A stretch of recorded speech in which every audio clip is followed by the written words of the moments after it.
This episode of Cognitive Dissonance is brought to you by our patrons. You fucking rock. Hey guys, it's Emma from Colorado. So I'm an RPCV, a returned Peace Corps volunteer from Ghana. And there are a couple things on my mind when I was listening to that segment. So first off, the Peace Corps is paid for by the government. So if you're upset about these DACA kids supposing all of your taxes for whatever it is you think they're nefariously using it for, you probably shouldn't then send them off to another country in the Peace Corps because, taxpayers pay for that and Congress approves it. So, one, that's not how money works. Two, Peace Corps service, like you guys said, is a volunteer. You can't force people to join it just because you don't like them. And there isn't Peace Corps in every single country because countries, believe it or not, can actually decide not to have the Peace Corps in it.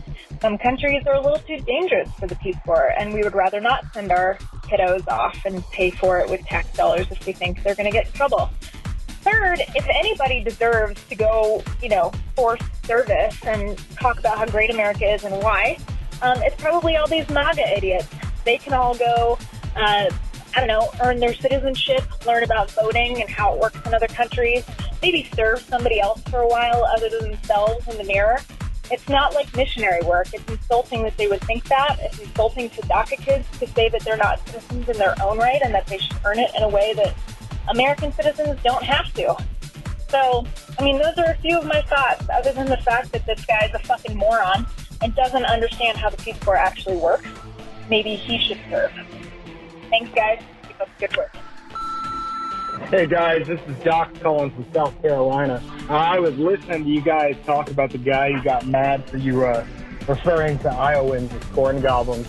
I just do want to remind you need to be careful because the corn goblins are easily scared, but they will be back and with greater numbers of insects. All right, guys. Anyways, glory hole, motherfuckers.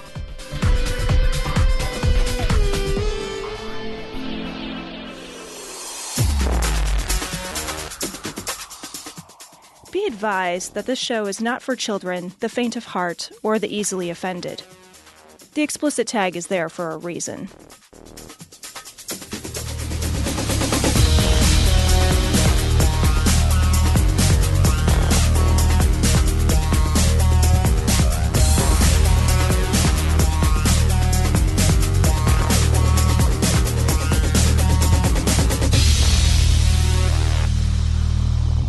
Recording live from Glory Hole Studios in Chicago, this is Cognitive Dissonance. Every episode we blast anyone who gets in our way. We bring... Motherfucker, I was just about to say, we're not going to balance anything or juggle some fucking flaming torches over there. What? You just... God, it's a worse sound. The slurping of tea. Oh my God. Can't you just put your nails on a chalkboard or something? Can you snork your snot back up into your nose? Have you ever gone to a good ramen place and there's all that slurping sound in there? I went to a good ramen place and I, as all people do, stuck ice picks in my ears and went deaf for the day because that's the best way to enjoy ramen. Slurp like crazy when you go there. I only went to that ramen place. I've only ever had real ramen that one time. Really? That's it. Oh, with God, you. Yeah. Yeah. We ordered it here to the studio and it wasn't the same. It wasn't very good. So I discount that event as having not occurred. Delivery ramen is not the same. Not a thing. Yeah. No, it's not a thing. Yeah. We've been critical thinking, skepticism and irreverence. Ramen foods. Ramen. I kind of want some ramen. I'm really full, but I would eat some ramen with that smoked duck egg. It's good stuff. Holy shit, that was good. Stuff, yeah. That's level 11. Wow. To any topic that makes the news, makes it big, or makes us mad. It's skeptical, it's political, and there is no welcome mat. This is episode 378. 78. Cognitive Dissonance. And we are joined this episode by Cecil. Hey, buddy. From the Cognitive Dissonance podcast. And also Citation Needed. And Citation Needed. I don't let me... you're like a fifth of that. You're like 20%, but you do 70% of the work. Yeah. So we need to elect people to office who are willing to acknowledge God. Amen. Because if they're secular going in, they're not going to protect your liberties. Let's talk about our first story before I get in too much trouble. This is from Right Wing Watch. Speaking of slavery, this is the best. This is fucking genuinely the best. This is David Barton. White people don't get enough credit for ending slavery. Also, starting and then enforcing it and perpetuating it and being the recipients of its advantages. God, it's so amazing. All right, so for fuck's sake. Here's David. David, by the way, if you don't know who David Barton is, he's the guy who makes up everything. He's a failed historian. He's an amazing storyteller. That's what he is. But none of his stories are true. So he's C.J. Worleyman? No, he didn't steal the story. Oh, he's Jonah Lehrer. Yeah. There's no other nation in the world where whites fought whites to free blacks. Well, wait, hold on. There was a whole bunch of whites that owned blacks. So, I don't know. Maybe, like we're saying one for us, but like negative 100 for us. So, oh my God. This is the footing we're going to start off on. This is the hill he wants to die on right now. Yeah. Right? Just so you know. To free blacks. Yeah. Well, why weren't the blacks free? Oh, I don't know. Because a bunch of whites owned them. Yeah. Like, you got to have that part in there. We're gonna free the blacks as if the blacks were just like, I don't know, I'm stuck to this rock. Like, if only a white person would come along and free me. What is like a sword and a stone? There's just like a black dude. There's a black guy stuck in a rock. I can't get unstuck in a cotton gin. Jesus. Wish I could get out of here. I just keep doing this work over and over and over for no reason. No pay, no nothing. If anyone needs me, I'm going to whip myself and sick a dog on me. Here's the thing. Even if like, let's say they were taking advantage of somebody who was just doing the work just because that's their natural habitat of doing that work and they were just taking advantage of it. Even that's monstrous, right? Right. Even that's monstrous. Right. Even if they weren't like systematically like beating them and forcing them to mate and fucking like separating families and not letting them be educated and all the horrible shit that goes on with slavery that went on in this country. Even without all that, even if that even didn't exist, just profiting off of somebody else's labor. Profiting off of like when they don't profit labor. Too. It's not donated labor. They're just donating their time. It was like a weekend thing. They're just volunteers for my show. And killed over 500,000 whites to free blacks. That's a lot of people fighting slavery. Well, how many blacks did they kill to enslave blacks? What the fuck you gotta count that part? Here's the thing that Barton's saying though is that white lives matter. This is literally his 2 sentences in. It's the dumbest shit I've ever heard. So funny. It's like he plays this mental game of the floor is lava. You know? Because you can't look back. He just jumps right into the middle of the point because you're like, oh no. If you even got there from any logical conclusion, you would start with, so we owned a bunch of people. Well, that was wrong. Yeah.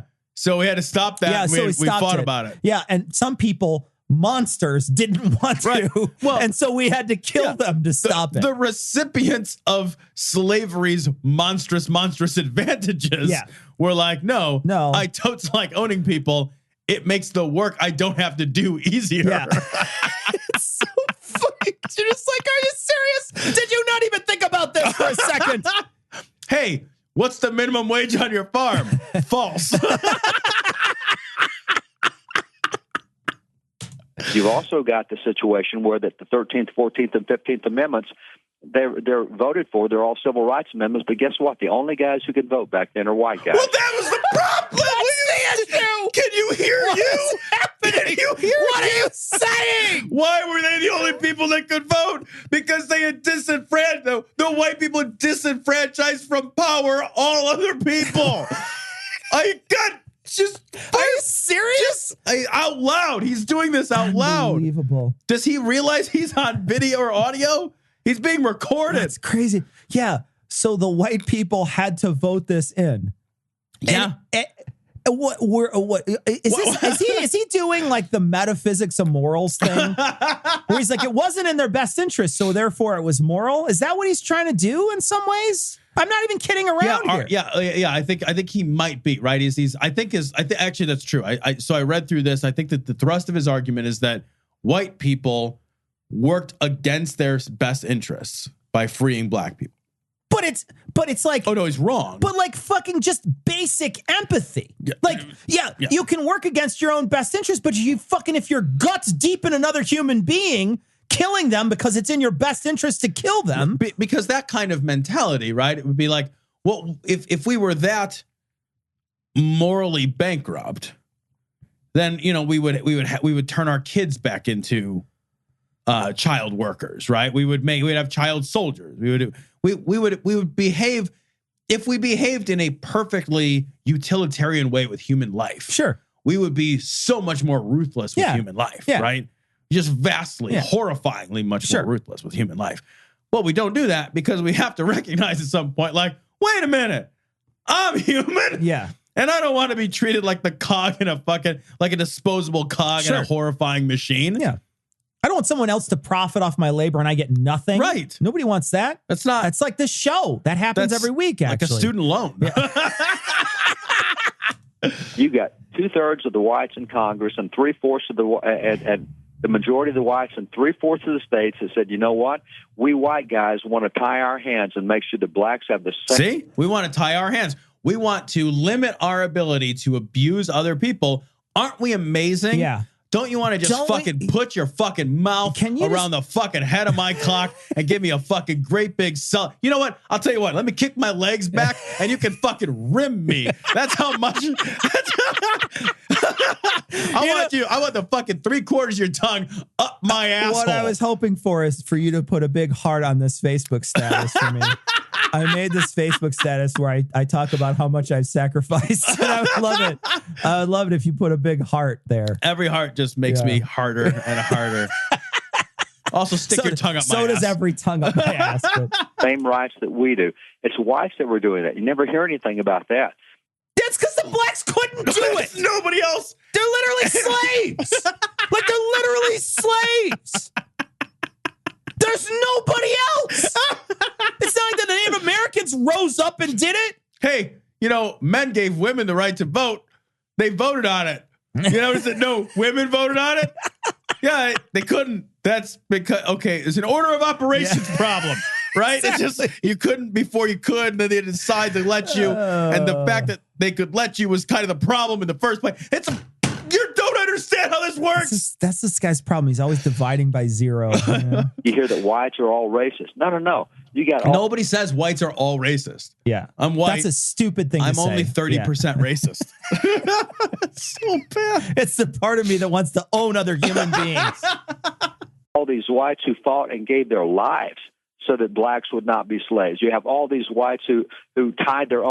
Who fucking tied up the black people? Isn't this fucking had them fucking caged up? Right. Isn't this funny though? Because like this embedded here is the idea that the Civil War, which we know is true, is the idea that the Civil War was a war about slavery. But there is that other message that's constantly being preached that the Civil War was not about slavery. The Civil War was about states' rights. And a lot of these Republicans love that story, right? Yeah. So he's turning that on its head right now. He's acknowledging that these people fought and died to end slavery, which means the war was about slavery. Yeah.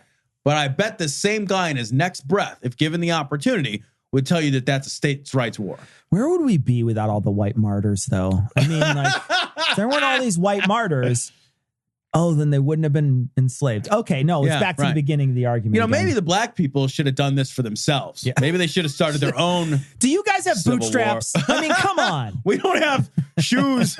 You won't let us have shoes. Own hands politically to make sure that we had equal rights in the Constitution, et cetera. So there are so many good stories we just don't get. And what we get today is a heavy dose of Southern black history, but we get nothing of middle colony or Northern history.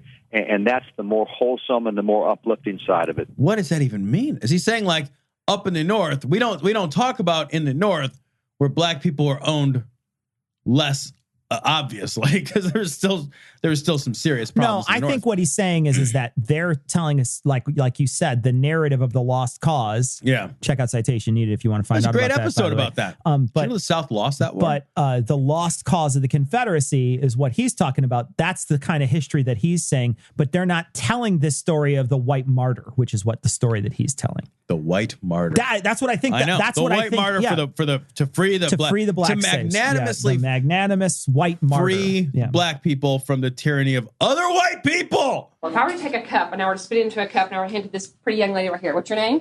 Sierra. Tiara's going to take it. She's going to spit into it. She's going to pass it around the room, and everybody's going to take a chance spitting it. We're headed to this young lady back here. What's your name? Lizzie. Lizzie's going to drink out of that cup. What would y'all think about that? Pretty disgusting, right? You wouldn't do it because you're exchanging bodily fluids, and that's what you do in sexual activity. You exchange bodily fluids. So you see how rampant it can go in terms of your sexual activity. This story is from the Washington Post. Abstinence-only education doesn't work, and we're still funding it. And the subheadline, I got to say, I disagree with it. It says, in theory, it's fine. In practice, it usually fails. I actually disagree with that just completely. In theory, it's fucking stupid. Yeah. And in practice, it always fails. Well, I think what he's trying to say is, because he mentions this in the article, is that, look, when kids get real education, when they get real sex education, they actually tend to be abstinent a lot more than if they get abstinence-only education. And so he's saying abstinence-only is a good way to not get pregnant, not get an STD, not get any of those things. Abstinence for a abstinence, a person choosing abstinence, that's a great way to prevent all those things. However, if you don't have the understanding to be abstinent, if you don't think about it ahead of time, if you just put that thing away, then it's a terrible practice. And the thing is, like, we know that. Like, it's so funny because it's like study after study after study comes out, and in areas where abstinence-only education is the primary focus of sex education, STDs go up, teen pregnancy goes up. It has a reverse effect on exactly what it is that the abstinence-only education is trying to control for. Yeah. And it does it every time, and it's obvious, and we know it, and we're still like, well, we feel weird about our kids fucking. Yeah, here's the thing. Everybody feels weird thinking about other people fucking. Yeah. You only want to think about attractive people. Here's the only people you want to think about fucking. Attractive people you don't know. Yeah. That's who you want to think about fucking. Exactly. You don't want to think about attractive people you do know. That's fucking weird. Like, Jim? Yeah. Like, no, that's weird, right? No. That's just like, what? No. It's attractive people you don't know. That's called porn. Yeah. Everyone likes that, even Ted Cruz. Yeah. It's universally loved. It's universally loved. He hearts that on Twitter. We don't want to think about our relatives fucking. No. We don't want to think about our kids fucking. We don't want to think about our parents fucking. But guess what? They're all fucking. They're all fucking at some point. Sure. And they need to do it. They need to fuck safe. It's just about fucking safe. I think that there is a real problem with religious people talking about sex. I think that they don't ever want to talk about it. They don't ever want to confront it. They don't ever want to think about it. There's a big shame that comes with sex. And these people that grow up in religious households, that have religious parents, they have a person in their life, an authority figure who's not willing to tell them about one of the most important things that happens in your life. Sex is one of the most important things that happens in your life because it can reproduce another you. It can make another fucking human, something you have to take care of.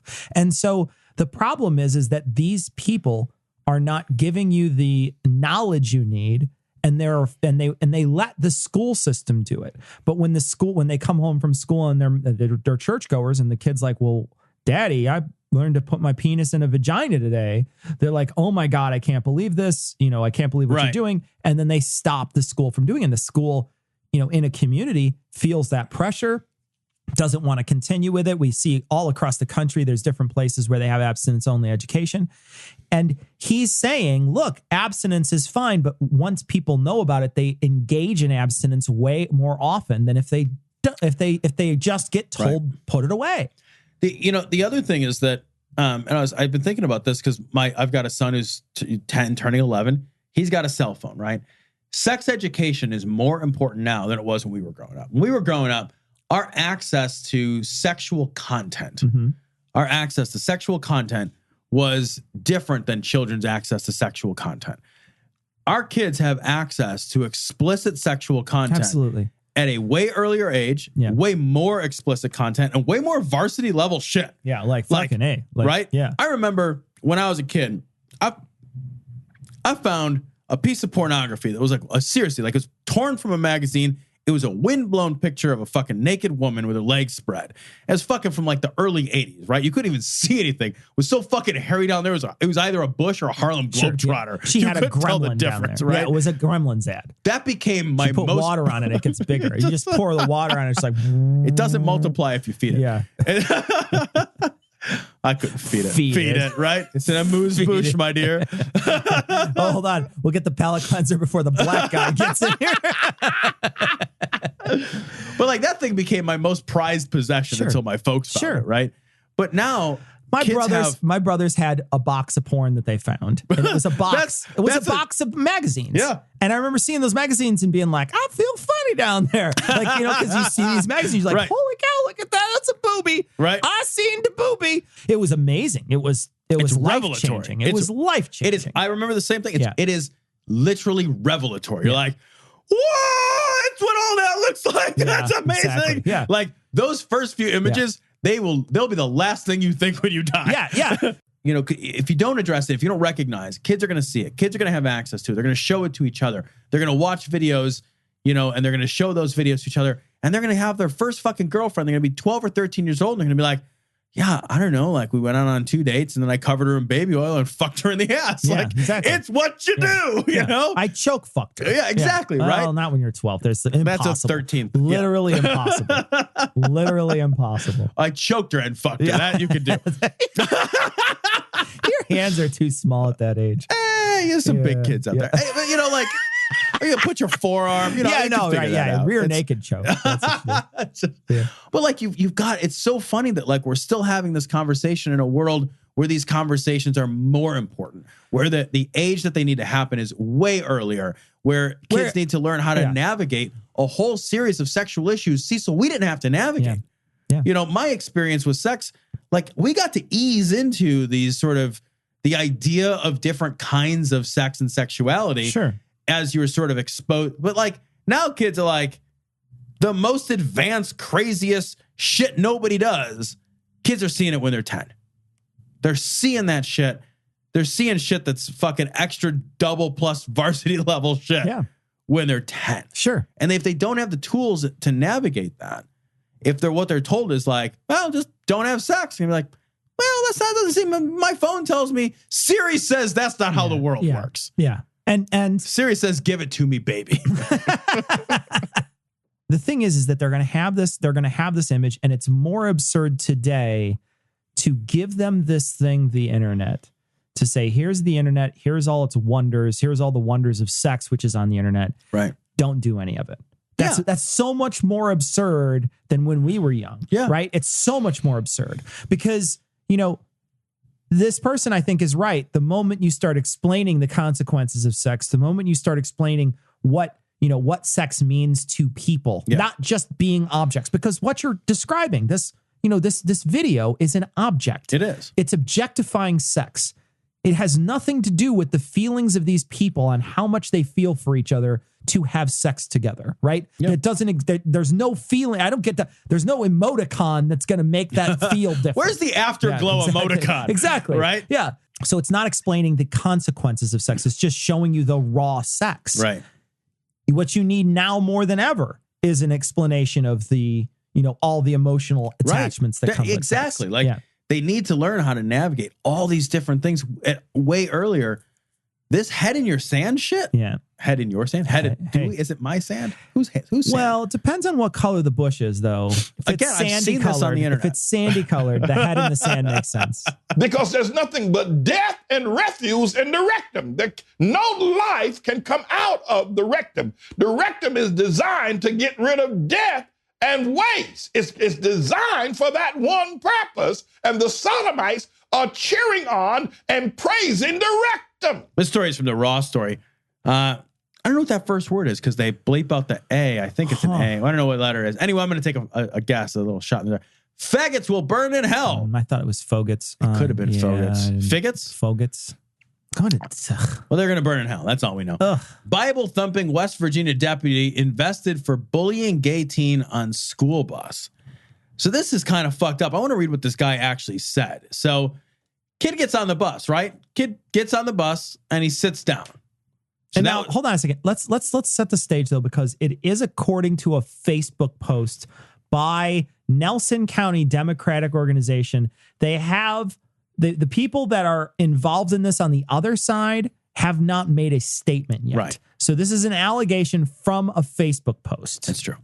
So, and I also want to point out that the city sheriff's deputy was in uniform when he made these comments, and that matters. Because when you're wearing your uniform, you are representative, right?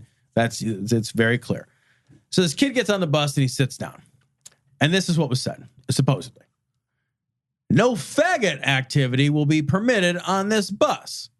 In my Bible, it states that faggots will burn in hell, and I will not condone it. And I have to say, I appreciate that he will not condone that faggots will burn in hell. He said it. That's explicitly what he said. He did just say that. Faggots will, in my Bible, faggot says faggots will burn in hell. I will not condone it. I'm glad that he's condemning that horrifyingly bigoted statement. Absolutely. I'm sympathetic. Right. I'm glad he's doing that in the position of his office. It's really kind of nice to see somebody stand up for something decent. I'm just happy that the person doesn't know the English language. That's what I'm happy for. So this person unsuccessfully, he ran for Clay County Sheriff last year unsuccessfully. He was named in a civil lawsuit 8 years ago. A Clay County man accused this guy of engaging in a harassment campaign after he asked the deputy to remove his boots when he came to pick up some items belonging to a mutual relative. Fuck you and your white carpet, this guy told in a federal suit. The suit claims that this guy then beat the man with a flashlight, and he says the deputy unlawfully stopped him multiple times and physically assaulted him over a period of months.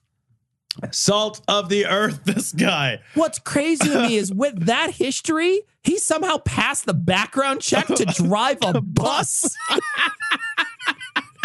I love the idea, too, that he's driving the bus dressed in his full cop uniform. I know.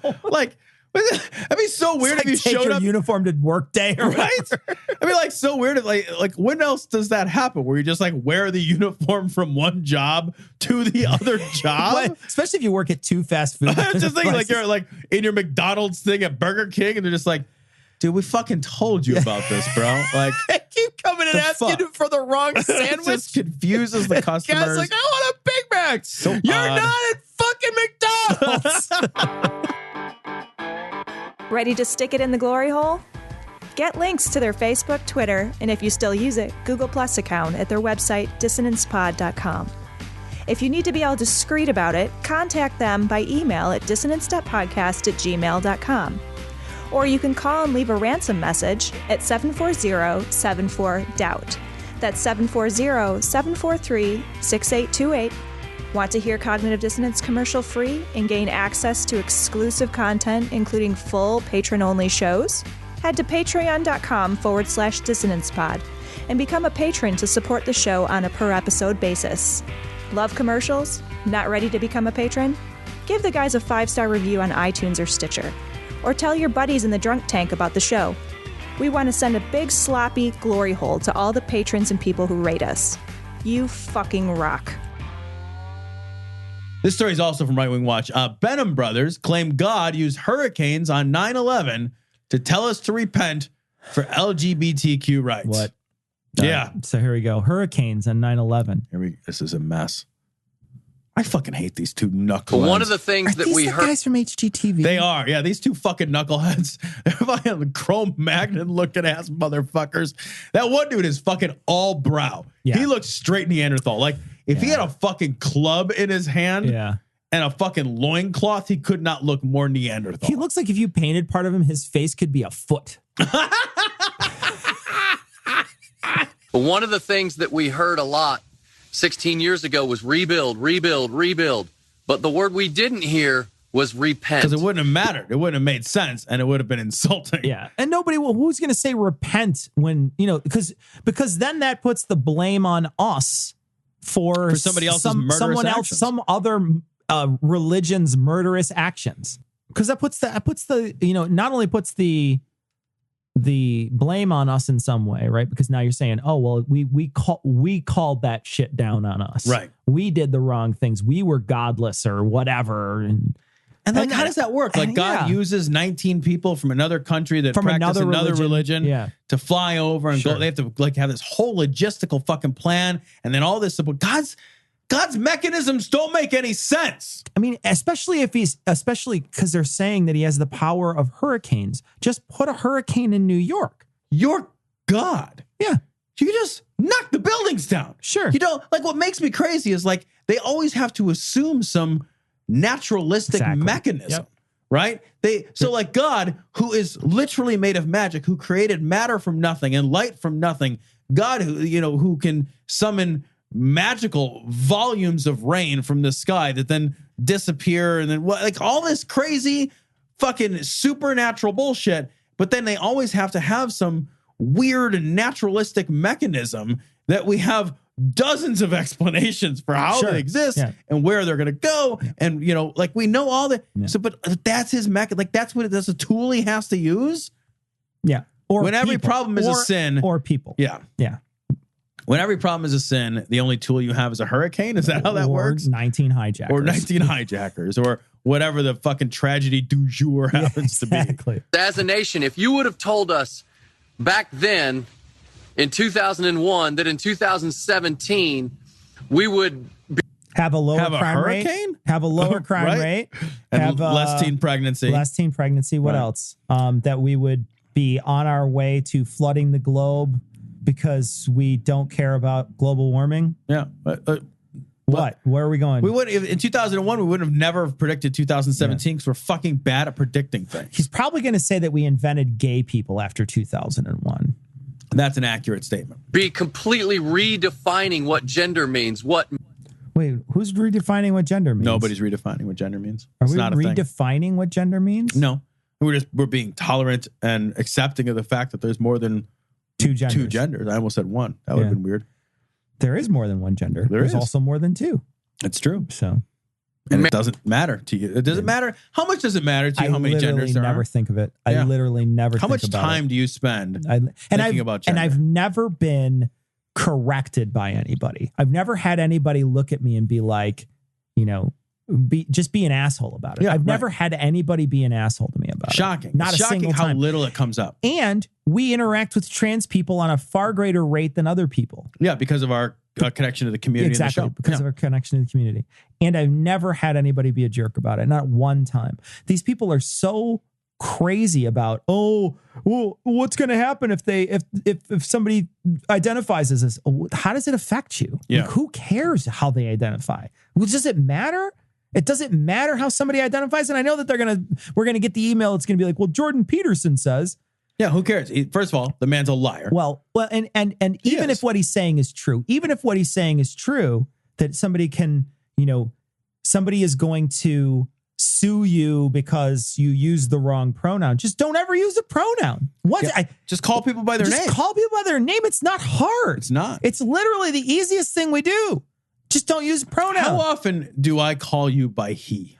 How often? It'd be weird. Right. Hey, he. It's like talking about yourself in the third person. It's just weird. Nobody does that. I guess like obliquely, if I were talking about you but not to you, and you were there, and I said, "Oh, that's his," and I misgendered you by accident, and then you corrected me, it would be very easy to say, "Oh, I'm very sorry." And it always would stop there. Or you could just be like, well, I don't want to call you that. And you could have some stupid, bigoted, shitty reason. But all you have to do is just say, okay, well, from now on, I'm just going to say that's Cecil's, not his. Yeah, it's literally the easiest solution to a non-existent problem. They just keep on compiling it. The two major problems that they have is one, they don't want to have to change their pronouns. And the other one is the bathroom. Yeah. And both of them are non-issues. They're total non-issues. The real problem is they don't want to wind up dating somebody and finding a PP. Do you think that's it? I think that's the real problem. I think that's the deep underlying problem with people having problem with gender. I think the deep underlying problem is that it confuses them. It confuses me. I'm confused by your gender.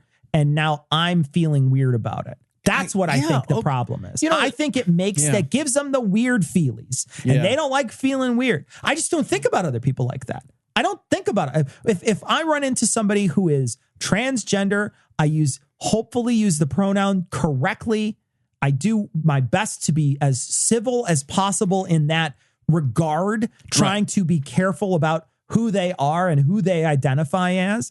And that's it. Yeah. That's the extent of my concern about them. It's just so easy to act with general goodwill. And then if you're wrong, and then you just say, I am sorry. And then that's it. And everybody's cool. Like everybody's cool about it. Right. Like, I mean, I've never encountered anybody where there's ever been any kind of an issue of any kind. The only time I've ever seen somebody be a jerk is when somebody comes in with guns blazing. When they choose to call you, sure, but they're choosing to call the trans person him. Yeah. When they know it bothers them. Well, then that trans person's not being a jerk. The trans person is just defending themselves. Yeah, they're just defending themselves. Exactly. Marriage means, what sexuality means. No, nobody's saying anything about what sexuality means. And fucking boys have been doing butt stuff for a long time with each other. It's not like we fucking uncovered an ark in 2001 with a fucking cup and an ark, and a bunch of Nazis got their face burned off, and then we discovered the butt stuff. Like the buildings fall down and two girls look at each other. It's like, yeah, I'd eat your pussy. Yeah. It's so weird because that building, and then I'm just like, God damn, I eat your pussy. People wouldn't even be standing for the anthem, and there'd be riots and protests in our streets. What do you think about that standing for the anthem thing? What do you think about that when those people don't stand for the anthem? I don't care at all. Doesn't bother me either. Yeah. What do I care if they stand for the anthem? I literally can't even understand why anybody cares that somebody else. First of all, I do think that like this crazy, overblown nationalistic bullshit that seems to be endemic primarily to America is weird. Yeah. Like I think hanging America flags everywhere and fucking bald eagles shoved up our ass all the time is weird. I think he's right though. In 2001, I think it would be very hard to imagine someone not standing for the because in 2001 that it would be the farthest thing from your mind because it felt like an attack on America. So you feel like, that there needs to be this, you feel defensive. But we've come a long way, baby. And here's the thing, when that represents to someone an oppressive culture, why do you expect them to just fall in line? What you're saying is, well, you might as well just be saying, you guys had it pretty good under slavery. Yeah, right. Yeah, right. That's embedded there. Yeah, for sure.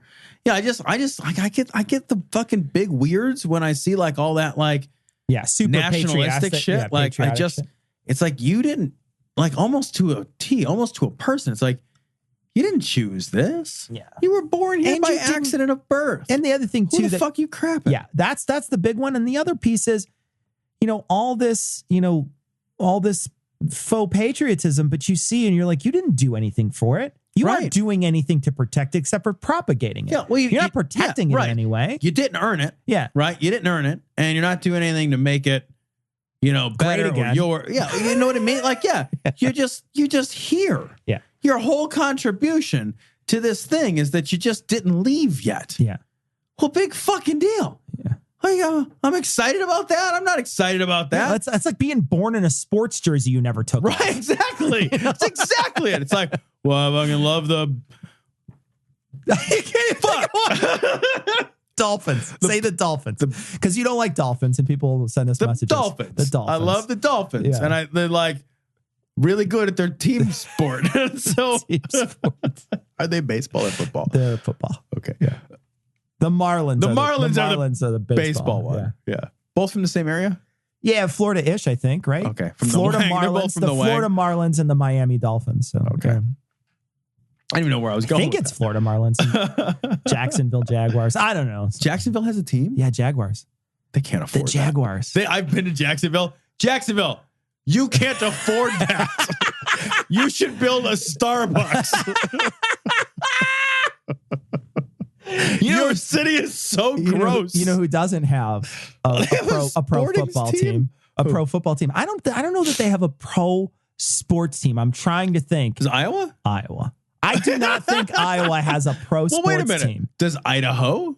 Is there a Boise No, I don't think Idaho has anything. But what about the Boilermakers? Boilermakers? Montana, no. Nothing in Montana. So Wyoming have anything? Wyoming, no. There's a lot of these states that have nothing. Any of the Dakotas? Oregon, I don't think has anything. Portland has the Trailblazers. Trailblazers, that's right. You got it. Yeah, you got one. I knew something. So I didn't know Portland was in Oregon. So. I only know because I had family out there, and the Bulls were winning their New Mexico free throw games or whatever a lot. So New Mexico, Albuquerque's Albuquerquans. No, that's not a team. Nothing. No. What's the other one by New Mexico? Does Nevada have anything? Arizona. Oh, there's Arizona teams. Phoenix has a team. What about Nevada? Las Vegas. No. Oh, they have a hockeying team. Because do they? My company just bought one. Yeah. My company bought one. The Black Knights? I don't know. That sounds racist. The White Knights? That sounds even more racist. They only play hockey to sleep with women. Yeah, they haven't done it yet. So 0% success rates. Yeah, their time in the net is pretty low. And white supremacists with torches in their hands, and Antifa bullying and beating people into comas. Wait, what? That's the thing. Hold on a second. So all the white supremacists are doing is just standing there with torches, but the other people are beating people into comas. True story. Yeah, not a true story. There was actually somebody who was posting a ton of pictures after Charlottesville and after a couple other rallies of white supremacists, like posting them on Twitter and saying this person they're showing pictures of them like literally beating people with sticks, just fucking hauling off and knocking people down with sticks and beating the shit out of them. And they were posting them all over the internet to try to get people so that they could. But those white supremacists fucking beat the shit out of people, man. Well, because they're fucking evil. Because they're awful human beings. That's what evil people do. But, like, he doesn't mention that. All he mentions is that they have a fucking tiki torch in there. Right. I wonder what side you want. I wonder what side you're on. Yeah. Oh, wait, the blonde white guy? Yeah, the blonde white guy. I wonder too. I wonder what side Toe had over. I would have said there's no way that would happen in this country. And so today there's a message from God for us. What's the point of his brother? This guy's got athlete's face. Somebody walks up to him and sprays him tough acid connected in his eyes. It's just boom. They just keep powdering him. Put a sock over his face. My eyes have jock itch. Is that possible? What I love is that his brother hasn't said anything yet, except for he just keeps looking back and forth like, is it my turn yet? He's like, is this thing on? He's like, is this thing on? He's like the dog you throw stuff for and it keeps looking at you. It's like, did you let go of it? Because I didn't see where it went. Do you still have it? I don't know where it's at. Well, and actually it was yesterday, because in our Bible reading from yesterday, on the schedule that we were on, Psalm 104 was our reading. And listen to what verse 4 says. It says, God, he makes the winds his messengers. So God is speaking through the wind. And now we have, just yesterday, Hurricane Irma touching land in Florida. And God. Yeah, but what about before that? Yeah. When Hurricane Irma touched Cuba, and Hurricane Irma touched Puerto Rico, and Hurricane Irma touched like the Barbuda and the fucking the Virgin Islands. And because it fucking bad touched the shit out of those islands. It fucking bad touched St. Martin. But those don't count. And Puerto Rico doesn't count because it's like Diet Light America or whatever. Yeah, it doesn't matter because it didn't have consent. I know why it matters now. Oh. Florida is America's Wang. Right. And until you get to the Wang, it's all foreplay. It's all just foreplay. It's just it, right? Yeah. Yeah. Okay. So, all right, he's got basically me. That's the rapper. God is speaking, saying, I'm making the wind my messengers. And throughout the rest of that, the next few verses in Psalm 104, it talks about the waters of the flood and how God then pulled back the waters from the flood, and he set waters in their boundaries, and he made the land boundaries for the water. Can you imagine walking through life and thinking this? Can you imagine that every day you're just like, yeah, and then there was no like instead of just surface tension, there's God. Can you imagine God would be like, I just got to draw this one coastline before I go to bed. I got to make sure I get it just right. What defines the difference between water and not water? Land. Yeah. Yeah. Fucking literally, what else would do it? A slope. It's like a slope. The fuck is wrong with you? And now what we see with Hurricane Irma and any other hurricane, the most dangerous thing is not the wind. The most dangerous thing is the storm surge. And what we've always seen that. What does that even mean? But it's just saying like the flooding is worse than the wind. So what? I don't know. Well, because what? Okay, well, you were just talking about the wind being part of God. Yeah, but then they said later in that same psalm that water was also something to pay attention to. So God, I think, was hedging his bets with two of the elements, the old-timey elements. We also don't have fire and prime or whatever. Prime. What a storm surge is when the waters breach their boundaries. And when they breach their boundaries, we get a chance to see what type of havoc they can create. And we see that morally and spiritually in America today, the boundaries that God has put out for us morally. Like slavery. We should own slaves. It's in there because it's right there. So we should have those. And we're breaching that boundary today, Tom. Well, and also we haven't sacrificed any bulls on an altar recently. True. Wet, damp bulls. They got a little bit of water. They get that way sometimes. Sometimes you get a little swass on your bulls. Are for our flourishing and for His best in our lives. And when we say that gender, there is no boundary. Or when we say that sexuality, there is no boundary. Who's saying those things? Are we saying, is anybody really saying that there are no boundaries to gender? There are no boundaries to sexuality? I mean, there's a length of your cock. You know what I mean? It's like, I can't fuck someone from across the room. There's a boundary. There's a boundary. There's a boundary. Right. It's space, time. Those things are between us. It's just like, I hate that shit. Not between us, but between me and the theoretical, between us, buddy. Between the theoretical person and me. The theoretical person that would have sex with me. That is a theoretical person. It's a theory. Jesus. It's one of those. It's a real doll. It's like not a person. Theory. Yeah. It's silicone a person. I put her on a Roomba. She moves around the room. Did you, by the way, did you see the story that's been circulating this past week about the dude who's like, I was on TV or whatever, who's got like a super fancy sex doll, like a real doll, and it talks and stuff, and they can set it to family mode, and it'll like give out like Trivial Pursuit facts or something, and like he has it in his living room, and his kids interact with it, and it's like a whole thing with his children and his wife, and it like, I know. What? I know. What? It's that weird, dude. What? It's that weird. What? And it's like, he's like, What, they fill in the vagina? You can set it. Something.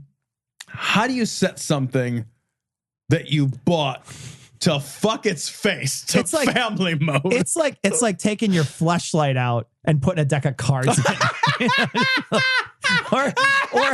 or using it's like a vase for flowers. Yeah, honey, I brought you these flowers. You come home and the vibrator's a butter dish. It's like, that's not. Wait a minute. That's a vibrator.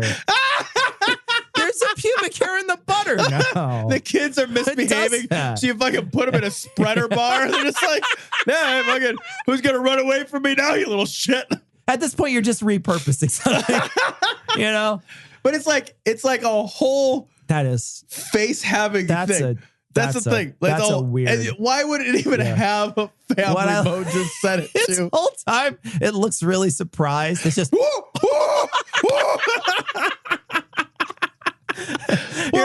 Your wife comes in, honey, your friend is so surprised all the time.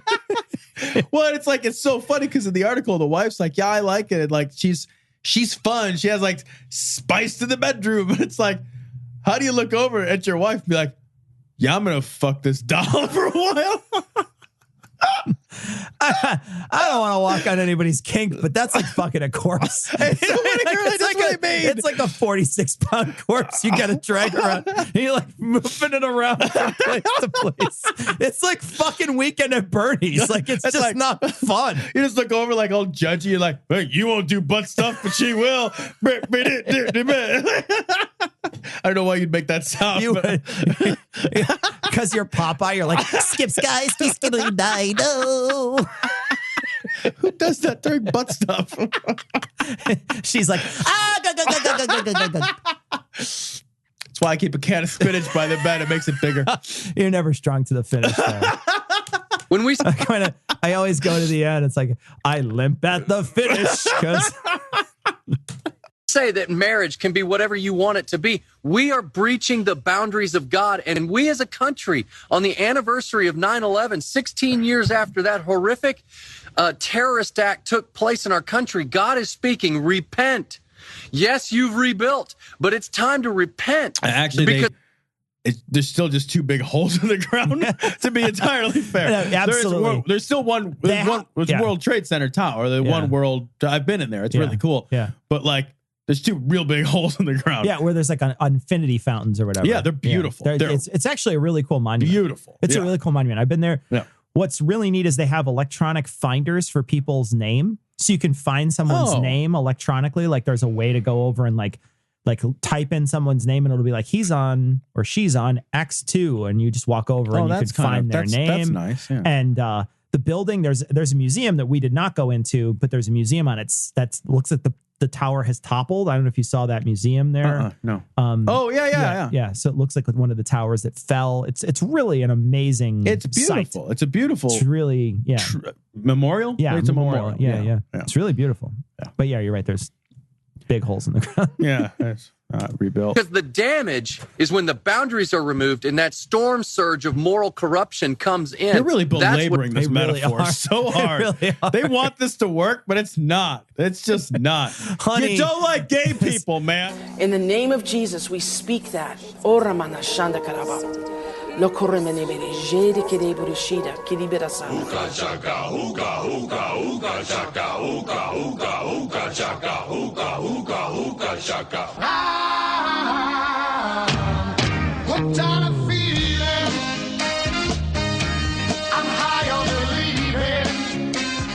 This is great. This is from Salon.com. This is Lance Wallaby. He claimed that you can claim that you can stop a hurricane with prayer, and he did pray. And he said he stopped it, but it didn't actually stop. So that's sort of confusing. It did. It did eventually. It actually. We gotta hear what he says. No, it actually went on shore and dissipated. That's exactly what happened. I mean, like let's not. It always does, as opposed to the hurricane that's still there from last year. It's still just spinning around. There's like a dog and a woman in a dress and a fucking house and a witch with weird stockings all flying through the air. I mean, they all dissipate. You know what's awesome? They all do. I'm watching this thing and I'm always thinking like, man, hurricane must suck. We get tornadoes up here and that's not fun. Tornadoes are unpleasant, not fun. And I'm watching this fucking thing. The entire fucking place is under a tornado warning. And I'm like, wait, you got a hurricane. Why you get tornadoes too? So do they get tornadoes in their hurricanes? Get tornadoes as well. They get Is tornadoes. That like peanut butter in your chocolate? I'm happy for what we were able to see happen with the hurricane in Florida. I know there are people that are saying they're going to kick him out of the public library where he's recording this. He's recording it. He's seriously recording this in the public library. He's exactly in that spot during Ghostbusters where the ladies. Except the ectoplasm is his semen deposits. He's going to get kicked out for two reasons. Oh boy, we have a lot of devastation, Lance. I know there's a lot of flooding. Jacksonville. I was going to pray for Jacksonville the other night, but I thought, it's always on the right side. I mean, it's on the East Coast. Don't worry about it. But and so you didn't, and they flooded. You're an asshole. Jesus, Lance. Well, God's up there like, what? Lance didn't tell me he didn't want me to hit Jacksonville. Lance, you got to land this plane. I'm just going to send that hurricane in willy-nilly unless you tell me where it's got to go, boy. It's flooding. Now, it's not flooding over there in Tampa, in that area. It's very strange. But I'm telling you, this hurricane went where the Everglades is instead of where Miami is. It's like, boom, prayer moved it.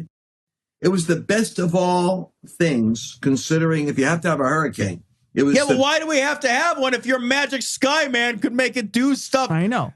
You don't have to have a hurricane. Is it a devil cane? Like the devil's just strong? Like, well, it's going to happen. You may as well enjoy it. Yeah. Like, what? Probably the best scenario. And then right between Tampa and Orlando. I kept seeing, is it going to hit Tampa? No, it skirted right between Tampa and Orlando. It brushed both, but it would have devastated either city. No, it wouldn't have. It lost all its power once it hit the ground. Once it made landfall, it really very quickly turned into a tropical storm after that. Which is commonly what happens with hurricanes. Yeah. It's just what happens. And whenever they make those predictions, whenever they show those things, They're always talking about it being very powerful, but it has to be in the water for it to be powerful. Because that's what feeds That's it. what, yeah. As soon as it okay, just play this. That's where all the demons are. The demons they come up from the water and they get fed into it. There. I went from category 5 to a 4, to a 3 to a 2. That's what happens. That's how you count down from 5. Oh my God. What would be the alternative? An infinite hurricane? For real. Just the hurricane's just like, fuck you. This is my house now, bitch. Yeah. And it just sits there. It just stays there indefinitely. What is the planet that has the infinite hurricane? There's a couple of them because there's big, but Jupiter has that. Right? Jupiter has the big red spot. Yeah. Okay. That's all. But it's weird because it's not just at once every month. It's throughout the entirety of its existence, not existence. It's actually, I think it's only been up there been observed for 187 years. So okay. That's that would be something. Be a long storm. That would be a difficult place to be. I would be like, okay, you have my attention. In order to have that here, you would need our planet to be Jupiter. Okay, touche. Which is hard. Hold on, I'm not an astrologer. Astrologer. I know that people are excited about saying, Lance, people had a lot of loss. They're texting us. It's an amazing intervention of God, and we have to praise God. We've got to rise up and not be all constantly saying, oh, the hurricane's from God. Oh, it's judgment on America. Stop it. We have to take our place to protect the nation. Wait, hold on a second. What? Now it's not? Now he's attacking. He's attacking the people we just heard of. He's talking about Jim Baker, too, because Jim Baker constantly says that it's judgment on America. Well, plus those two numbskulls we just listened to. He's counteracting them. Well, maybe is he praying against them? Here's the thing, too. Like, if a hurricane I know where you're going with this. Yeah. God's judgment, and you pray against it, are you working against God? Yeah, I don't know. And can you do that by prayer? So, in other words, like, you pray, and God's like, well, I want this thing to happen. You're like, well, I prayed. And it's God like, oh, it's so confusing because I'm supposed to answer your prayer. But I don't want to. Because I wanted to send this hurricane to indiscriminately displace people who have nothing to do with gay rights. I was really interested in the South. Lord, we just ask to be covered with the blood of Jesus. Open hearts, Lord. Open hearts. Oh, I think this is awful. This story disgusts me. This story is fucking horrifying. This is from the metro.co.uk. This is fucking awful. Pope Francis persuades acid attack victim not to go through with euthanasia. So there's a woman who was burned by her partner 17 years ago in an acid attack. She's burned so terribly that she has to breathe through a straw. She can't consume food other than liquid food that she also has to consume through a straw. She has to wear a mesh bodysuit at all times. She can't walk around in the world. She found out relatively recently that it is getting worse from there. And so when she found even more terrible medical news, she made a decision. There's something wrong with her brain. There was she had an infection. A brain infection. Yes. And so she was like, you know what? Enough is enough. And she made the decision to go through with euthanasia. And she asked the Pope fucking liver spots or whatever to bless this decision. And he was like, no, you have a lot to live for. And that's kind of the thrust of his advice. Sure. Easy to fucking say when you're not fucking breathing through a straw. Sure. Asshole. Sure. Easy to fucking say when you can eat solid food. Easy to fucking say when you live a pampered fucking existence where your every fucking whim is catered to by a team of people in your magical fucking city, walled off from the rest of reality. Easy to fucking say when you don't have a fucking brain infection. Easy to fucking say when you're not walking around in a fucking mesh body outfit because some fucking vengeful dipshit poured acid on your body and ate away and chewed through your skin and disfigured you forever. Yeah. Easy fucking position to take, you fucking coward. I will say that if this person is finding meaning in life and they want to go on, good for them. That this is a difficult life to live, way more difficult than anything I could possibly imagine. Yeah. This life that they're leading. So I don't know what they're going through. I know the limits of my own life and how bleak everything would look to me. But I'm not living their life. And they had a conversation where he said the thing that makes me crazy about this is that the Pope. She went to the Pope. She's going through all this stuff. And she says, hey, will you bless me? And when she asked, she changed her mind and she told the media, quote, he said no. He said he was not going to do it. He told me that I was very brave and very pretty, and that changed my life. Now I want to live. Now, him saying no is the thing. I understand that there's a mortal sin stuff that they say where, you know, like you can't kill yourself. You shouldn't kill yourself. And they have this weird fetish about not killing yourself, right? That's big. It's a big deal to them. I'm not living in her body, but man, what an awful thing to be like, I know it's your will. I know you're going through a tough time, but I'm not going to bless that. I'm not going to say, That's the problem I have is like, he has no fucking idea how to, he just doesn't. He just doesn't know how to respond to this experience. Nobody knows how to respond to this experience. The only thing I can think as an appropriate response would be for him to say, you know, something like, look, this is a deeply personal decision that is yours and yours alone. Yeah. And if you need help or counsel or guidance, that is what we're here for. Yeah. You know, you can't, this idea like that this motherfucker is going to tell her she has a lot to live for. And the worst part about this this entire story, the acid attack by this guy left her so injured that she had to wear a mesh bodysuit at all times. Oh. But he just served 1 month in prison. How? How is that even a thing? How is that even a thing? It just blows me away. This is one of those stories I had to walk away from this story. Yeah. It's one of those stories that you read, you open up the story, you start to read it, and you're just like, sorry, I got to close this for a minute. I find these acid attack stories like this a lot. I'm not even living this life. I'm not even living it. I'm just reading about it. I had to stop. Allahu Akbar, Allahu Akbar, Allah.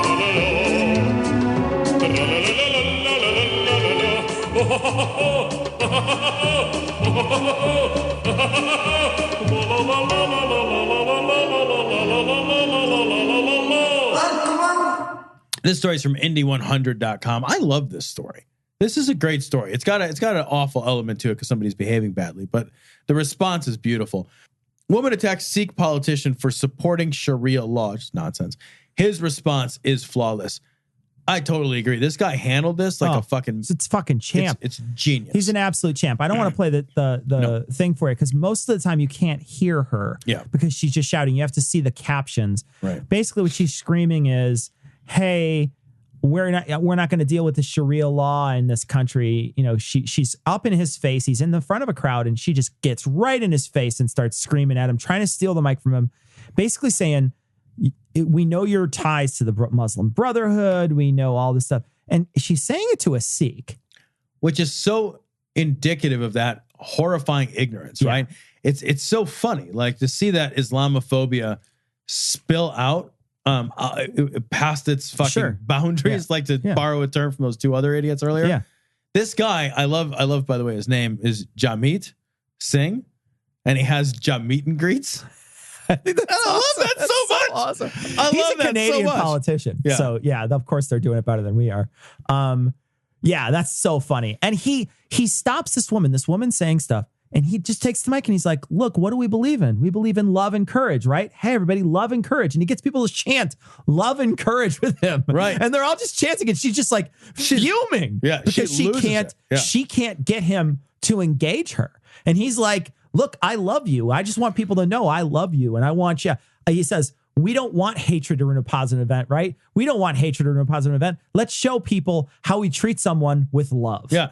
And then he's like, turns to the crowd. He's like, we support you, to this woman who's yelling at him. We support you. We love you. Love and courage. We support you. Yep. We love you. Love and courage. And she's just like, Muslim Brotherhood? She's like, her anger just peters out and she just pieces and she just leaves. She just leaves eventually. But I'm owned by that. He doesn't. The people who just, I understand the frustration with Islam, right? I understand the frustration Islam's with it. A horrible. I think it's a horrible set of ideas. But the people who are afraid of it, the people who fear it, the people who are afraid, they're the worst ones. Those are the ones that you got to watch out for. The ones that are afraid of it and the ones that are trying to make you afraid of it. Those are the worst ones. You shouldn't be afraid of Islam. You shouldn't be afraid of that set of ideas. You should combat it. You should say, it's a terrible set of ideas, But you should never be spreading fear of Islam. You should never be saying, we need to be afraid of these people. Right. You don't need to do that. As soon as I'm afraid of something, that thing I'm afraid of has the power. Yeah. Right? I've granted it power over my thoughts, over my emotional responses to things. I don't want to give it that. And I'm going to act irrationally toward it. Exactly. I'm going to act in an irrational way. Don't be afraid of it. Right. Call it a bad idea. Say, you know what? Sharia law is a bad idea. Of course it's terrible. It's you know, when they have these fucking like ghost squads and shit in other countries, and then they hurt other people for fucking complete non-issues. They injure other people. They behead people. They cut off hands off. They beat women. You know, yes, those places where the rule of law is based in the Quranic culture there. It's a bad thing. It's an objective bad thing. Yeah. But to be afraid of it means that you're going to do things, you're going to be at the same level as it. Yeah. And you're showing everybody in the world that you're just a terrified person. And the best part is she's so scared that she can't even understand that the man isn't even Muslim. She doesn't even check. She doesn't. She's just identifying. She just racially profiles. Yeah. Is what she does. Yeah. Or not racially, but she just profiles. She just profiles. Yeah.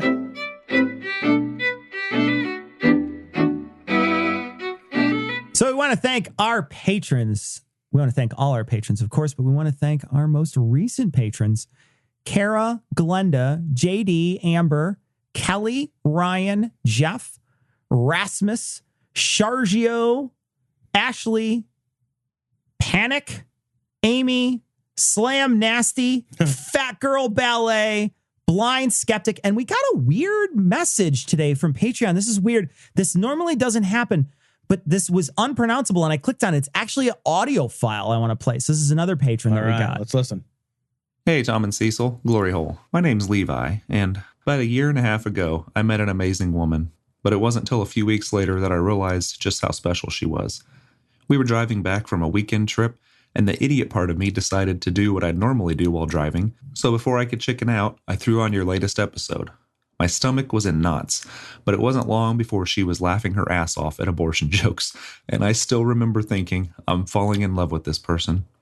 So the reason I'm calling is that right here on this live recording, in front of the entire Cognitive Dissonance family, I want to say this. Tamara, I know you're not perfect. You're beautifully flawed like all humans, but no one will ever know how perfect you are to me. As long as I have life, I want to live it with you as my partner.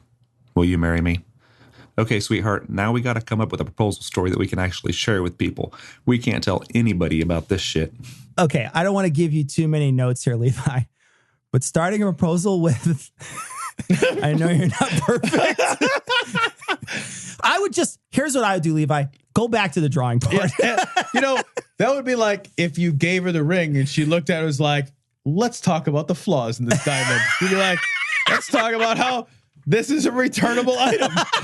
Like, oh, Levi, congratulations. I am ecstatic for you. I think right now we don't know how it goes. So let's go with this. I think it'll be fine. Congratulations. It's going to be fine. It's going to be fine. She's going to say yes. Yeah. So that's awesome. That's Congratulations, great. guys. And, squirrel away some money. And let us know when your wedding is, and we'll send a Cognitive Dissonance donut and Danish to you. Oh. Yeah.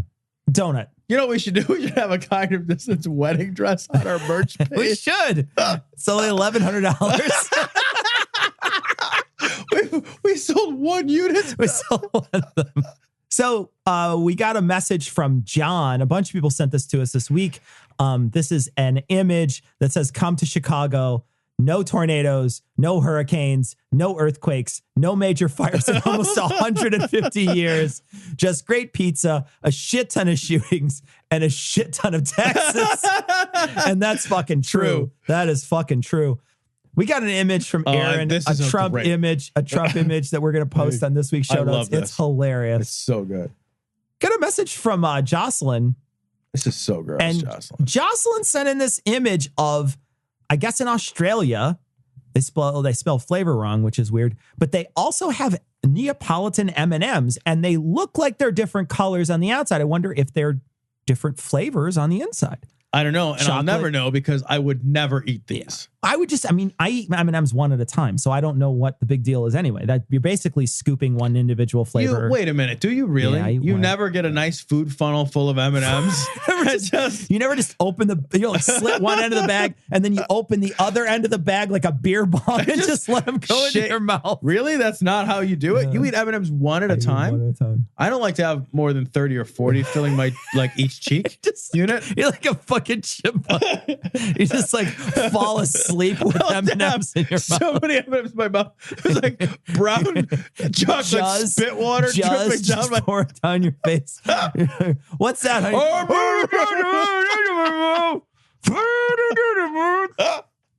The bag says for sharing. I'm sharing with myself. I went back and forth again with Dan about Kekistan. One of the things that I think Tom and I want to talk about is I think where your argument falls apart is where you put in a dichotomy where we need to choose sides. I do not agree that the enemy of my enemy is my friend. We can be opposed to both Antifa and the alt-right, but neither offer us a world we want to live in. And then he equates Antifa and alt-right to rapists and child rapists and saying they're both basically bad. The thing is that on the one side, you have people who are saying genocide is cool. I totes want genocide. And then on the other side, you have people who say, I don't like people who want genocide. Yeah. I have not heard anything about this Antifa before white supremacists started coming back on the scene. I had not heard, I know that you make a bunch of assumptions about what Antifa wants and how Antifa is going to, try to come after us after the alt-right is gone. And somehow the alt-right is there to protect us. I don't know if that's what you're saying, but the alt-right is there as sort of what they're going after now. But once the alt-right is gone and once the Nazis are gone, they're going to come after, I guess, the rest of society. But wouldn't just society just be like, no? I don't understand what the deal is. I also think I am against Nazis and white supremacists existentially, right? I am against that from a point of the very existence of the concepts themselves, right? I do not oppose Antifa conceptually or from an existential standpoint. I oppose them when they use violence. Sure. So I don't care if Antifa exists if they're nonviolent. If Antifa exists and they're nonviolent, I don't care. Yeah. I don't have an issue with the existence of them. I have an issue with the existence itself of the philosophy of white supremacists, right? The fact of them is problematic. I would have a problem with white supremacists if they were peaceful. I have a problem with white supremacy if they never raise a fist to anyone. Sure. Because the ideas themselves are horrifying, bigoted, toxic ideas. The ideas will cause violence. Yeah. The ideas can only disempower. The ideas are themselves violent ideas. The ideas cause violence inherently. I don't think the same is true of Antifa. Yeah, I just don't. And I know that a lot of people are saying well, look at these guys. These are communists, or these are people who are against capitalists. They're anti-capitalist. Okay. I don't care. I don't care if somebody's a communist or a capitalist or anti-capitalist. Yeah. It doesn't bother me. Look, if they're trying to attack the government, then we'll talk about it. But as it stands right now, they're standing on the side with all the rest of the people saying white supremacy is bad. And objectively, white supremacy is bad. Right. So I don't have any problems with what they're doing. I genuinely don't care because they're not doing any, unless they start a fight. I don't care. Yeah, I'm right there with you. We got a video. This is from Craig, and it's a meat commercial from Australia that is just really well done. It's about a bunch of gods at a table all eating, and it's hilarious. This is genuinely funny. It's a very good video. So we're going to post it on this week's show notes. Check it out. We got a message from Natalie, and Natalie makes a comment about the corn goblin from Iowa, Steve King. Steve King was saying the transportation system, how the person's going to go back to the country and be like, tell them about our great transportation system. Natalie says, our transportation system is great. That's why Amtrak is in the shitter and buses are quite reliably never show up on time. It's so funny. Amtrak is the worst. It's genuinely the worst. I love her comment. Steve King is from Iowa. So is Slipknot. It's a really funny email. Steve King, we got a lot of messages about Steve King. He's got to be just pulling his own hair out that Donald Trump has fallen back on DACA now. Oh, he's got to be losing it. He's got to be losing it. Oh, and we did mess up. Steve King is not from Des Moines or doesn't have any dominion over Des Moines or whatever. He was Dominion. I guess he's from Sioux City, Iowa, and that's but there's also a guy by the name of David Young, I guess, who's also shitty, but he's from Des Moines and the other one is not. So I must have offhand said that they were responsible. You're just sort of peripherally responsible.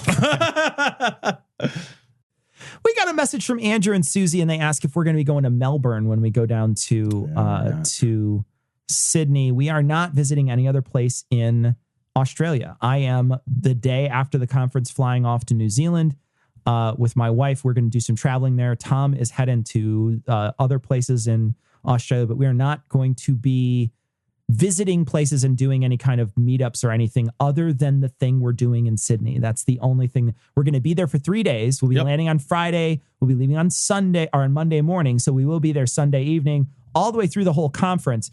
But it's our first time in that part of the world. And so we sort of packed a vacation together around this trip because it's a 20-hour flight. So we figured we should probably try to pack something around this to make the 20-hour flight worthwhile. And so we have this conference to go to, but then we're also using it as a jumping off point for both of us to travel around that part of the world. So we didn't have extra days to sort of prepare things. So we didn't. We just sort of put them together for ourselves to try to have. But if we make it back again, we almost certainly will try to do something like that. And I hope we make it back. I hope we do too. There's parts of that part of the world I'd like to see. Yeah, for sure. Fight. We got a message. This is from Wombat, and he says, "Greeting from a corn goblin." And he tells us, he says, "Look, we're short, stumpy people covered in calluses, warts, and stray hairs and leathery skin. So that covers the goblin part. And we simply cannot get enough corn. We devote 98% of our state to growing it." He says, he does make fun of us later. He says, "I suppose we could have it worse, though. At least we're not those cousin fucking orcs down south in Missouri, and we're not those pretty boy elves in Chicago. Seriously, you guys aren't even high elves, and you can't even lift an 80-pound bag of seed. Get over yourselves." That's true. It's true. So I love that's the bar in Iowa to cross. Like, you ain't farm strong. You ain't farm strong. You ain't lifting.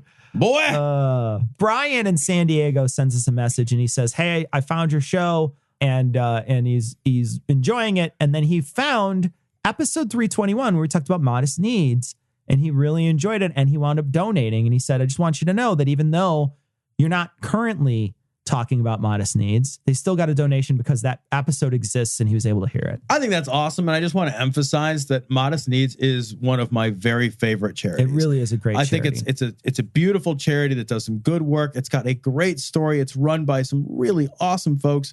So if you're looking for a place to put some charity money, check out Modest Needs. It's really just a beautiful organization. I'm proud to have worked with them. Tom, Megan, and I have been members through the show. Yep.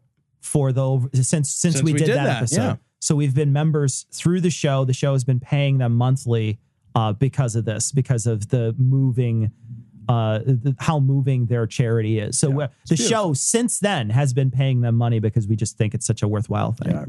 We got a bunch of messages about the Peace Corps, but this one in particular is from the Vagabondish Humanist.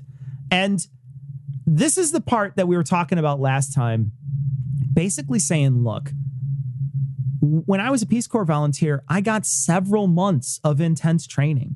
I was in the host country and I got months of intense training, was taught to speak the language, and I had the financial and logistical support of a federal agency. Yeah, just like those kids that are getting deported, right? They'll have all those same things when they get forcibly deported. Such a stupid thing to say. It's such a stupid, it really is, idiotic thing to say. And he's got to be going crazy now. And the Peace Corps has got to be going crazy too, because they're going to lose if DACA does go through, where they give those people a full-on deferment. They're going to lose all those volunteers. And they probably, Peace Corps probably didn't plan for that. Probably not. It's probably in their budget for 2018. Yeah, probably didn't plan for it. If you're a patron, tune in on Sunday for our live stream event where we eat foods. Shit, we're eating Vegemite. We're also eating licorice, angry licorice, the screaming monkey licorice. It's covered in ammonium salt, guys. From Sweden or whatever. It doesn't matter. And from we're hell. Also going to be drinking Neapolitan stout. So tune in. We're also going to be talking to Desh from the Think Inc. Corporation that is putting on the Skepticon in Australia. So you want to check it out. If you miss it, if this is Monday, and you're not a patron, you can always go watch that video on YouTube or watch it on Facebook or on live stream. That video is going to be available. And if you're not interested in watching the video, chances are we're probably going to be taking that show and making it a Thursday show. So maybe this Thursday you'll be able to hear it. But that's going to wrap it up for this week. We're going to leave you, like we always do, with the Skeptic's Creed. Credulity is not a virtue. It's fortune cookie cutter, mommy issue, hypno-Babylon bullshit. Couched in scientician, double bubble, toil and trouble, pseudo quasi alternative, acupunctuating, pressurized, stereogram, pyramidal, free energy healing, watered downward spiral, brain deadpan sales pitch, late night info docutainment. Leo, Pisces, cancer cures, detox, reflex, foot massage, death and towers, tarot cards, psychic healing, crystal balls, Bigfoot, Yeti, aliens, churches, mosques and synagogues, temples, dragons, giant worms, Atlantis, dolphins, truthers, birthers, witches, wizards, vaccine nuts, shaman healers, evangelists, conspiracy, doublespeak, stigmata, nonsense. Expose your sides. Thrust your hands, bloody, evidential, conclusive. Doubt even this.